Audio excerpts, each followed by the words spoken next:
What's good, everybody? Welcome to the first medical news video. In this series, we're just going to look at different papers that have been recently published or ideas that I think are interesting or other people might find interesting. And we'll just quickly review them to get an idea of what's going on in the medical landscape right now. I'll also put links in the comments or the description so that you can go read these papers yourselves if you'd like to. Starting off, we have a potential cure for type 1 diabetes. We have plenty of current medications to treat type 2 diabetes, but ultimately they just kind of slow the progression of the disease. And so this is huge news. These drugs are called EZH2 inhibitors, and they essentially promote cells into becoming beta cells, which are the cells that are damaged in type 1 diabetes. So we'll get into it in the next slide here. So type 1 diabetes occurs when your immune system attacks the beta cells in your pancreas, which are the cells that produce insulin. In this diagram, they're kind of pointing out anatomically, this area is the area that would contain those beta cells, and then there's ducts that they would,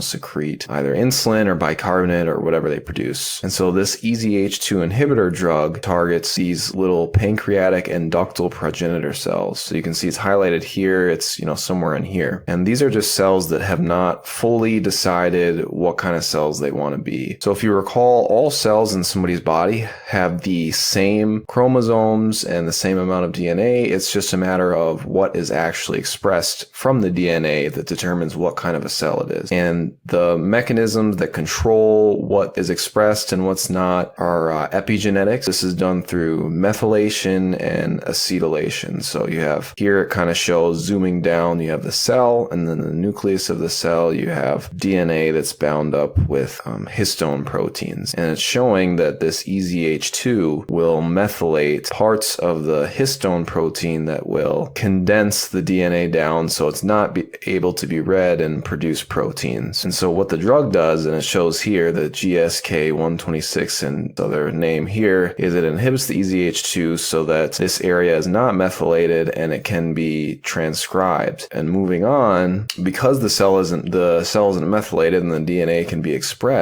this pancreatic progenitor cell starts to act like a beta cell in your pancreas, and it has the capabilities of secreting insulin. So even though your stores of your original pancreatic beta cells are being depleted, these new beta-like cells can take over for them. You can see all the genes that are upregulated by inhibition of EZH2. So pretty amazing news, and something that we'll probably hear a lot about in the coming years. The next paper is on a recent study for a new hair growth treatment. This is an area where a lot of people are not completely satisfied with the options that we have for hair growth treatment, whether it's minoxidil, which people kind of have heart palpitations or they just don't tolerate very well, or finasteride, which certainly people have had a lot of sexual side effects and other kind of mental health side effects. And hair transplants have come the preferred treatment for most people, but it's so expensive that it's not readily accessible. This recently studied hair growth treatment is 2-deoxy-D-ribose. The full mechanism isn't completely elucidated, and they don't really go into details as to how it accomplishes what it does, but effectively it boosts vascular endothelial growth factor, which is a peptide that just helps to stimulate the growth of new blood vessels, so neovascularization.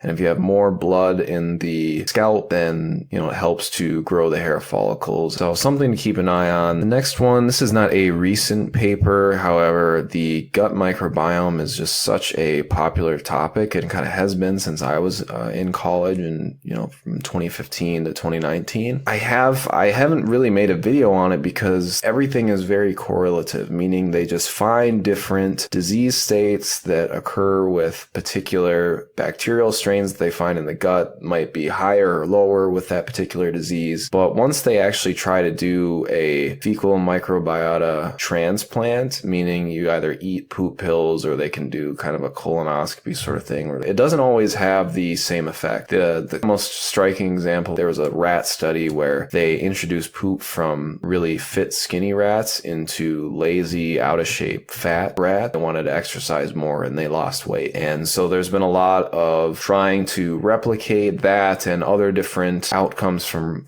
rat models, and it just hasn't really panned out. The only thing that FMT is currently FDA approved for is recurrent C. diff infections. It's just an infection in your gut. And I just thought this was a very good paper to kind of summarize where we're at and where the research is at for the microbiome. And particularly, I like that it highlighted that as opposed to just having a large amount of a particular bacterial species in your gut, it's good to just have a variety. Next one is pulsed electromagnetic field therapy. And I'm just pointing this out because this is such a strange area compared to the world of drugs that I'm used to, that trying to understand the mechanism behind this is really kind of been a struggle for me, and I just find interesting and something that I'm going to delve more into. But it currently is FDA approved for osteogenesis when you have non-union of bones, and it also has shown some promise in regenerating nerves and growing new blood vessels. So just kind of an odd therapy. It seems to certainly help people, and a lot of people swear by it, but is outside of a lot of the conventional treatments that we think about. This one, acupuncture for allergies, I mostly brought this up because I tried to look into a lot of the papers that say that acupuncture is good for allergic rhinitis. However, it's kind of hit or miss on the actual data, but at least this paper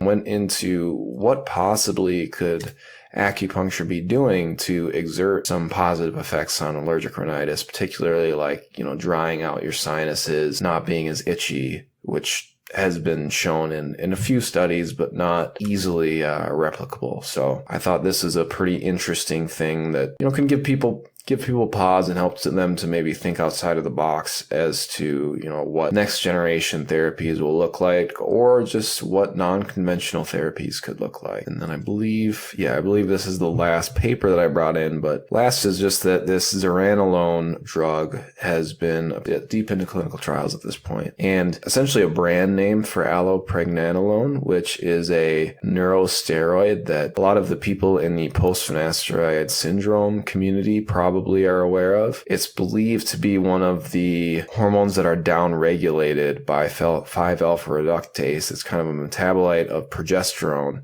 and it has really profound kind of calming effects. It has a lot of GABAergic signaling. So, the same receptor that benzodiazepines such as Xanax act on. And, people believe mechanistically that's why people with post-finasteride syndrome may have increased mental health issues. And in this case, it's being researched for postpartum depression. I am not fully aware as to whether it's been established that allopregnanolone is also downregulated in a pregnant person after having their baby, but it certainly seems realistic that their hormones would be, all over the place, and this could be essentially a biological replacement to help them kind of stabilize their mood after having a child. So just another really interesting thing that I think probably hear more about in the coming years. Last, I use nicotine in my daily life, not daily life, but on occasion, and there's a lot of products now that are nicotine only as opposed to traditional tobacco products or vapes. And I'm kind of interested to see if nicotine has the same deleterious effects that smoking or chewing tobacco has, because, the reason that I get into mechanisms and things is to think about on my own,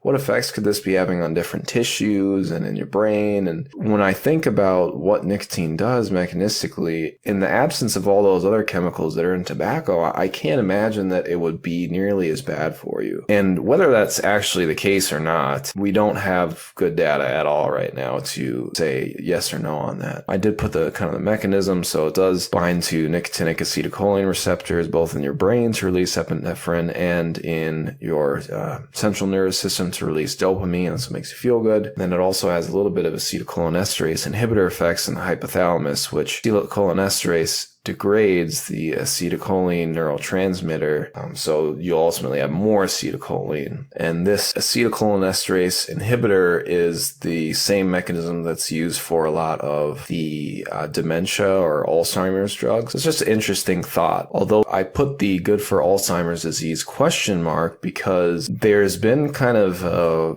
deliberate effort by the tobacco industry to mislead people. And they've put out a lot of epidemiological studies that show an inverse correlation between smoking and dementia or Alzheimer's. And ultimately, the scientific community has really been railing to tell people that that's simply not true, and they kind of screwed with the data just to, push their own agenda and make money. The reality is that smoking is a huge risk factor and drastically increases the likelihood of you having Alzheimer's disease, which makes sense considering the damage that it does to not only your vasculature, the elasticity of your blood vessels, your lipid profile, your incidence of type 2 diabetes. As much as I would like it to be true, we can't just make the jump that, smoking actually does help with Alzheimer's and that's the one benefit that we can glean from it. It's not true, but I do think there is something to, or potential still, for nicotine to be helpful. And I was searching around for data, whether it's nicotine gum or nicotine patches. There's some data, but overall